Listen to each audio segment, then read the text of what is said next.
Here is your affirmation for today. Will you say it with me? I am capable of greater changes now than I ever thought possible. So for a while now, we have been using the phrase, it's giving, and it typically precedes either a compliment, like it's giving love when you're talking about a new relationship, or it's giving no when it comes to an outfit. You've heard all the variations, but I want you to know that your life is giving something in particular.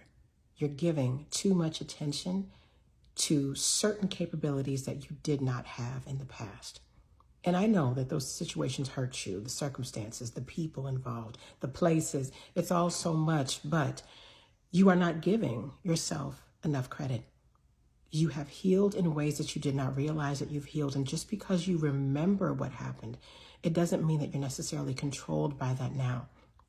When you think about those situations that governed you in certain ways, and you think about your life now, are you able to tell those stories without getting stuck?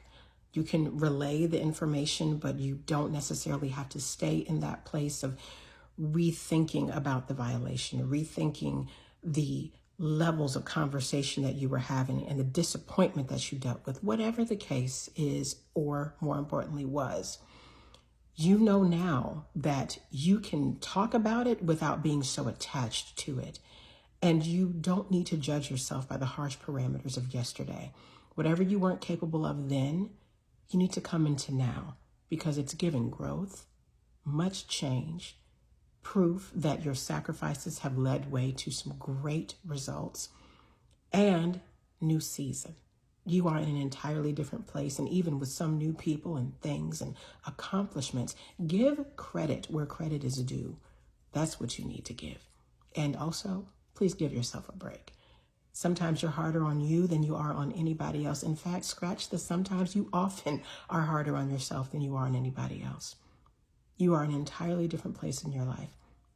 And whatever wasn't working before, it's over. You've abolished that from your entire environment. So please know that you have more to give than just memories of heartache. You are ready for abundance. And it's time that you give yourself the space to receive that.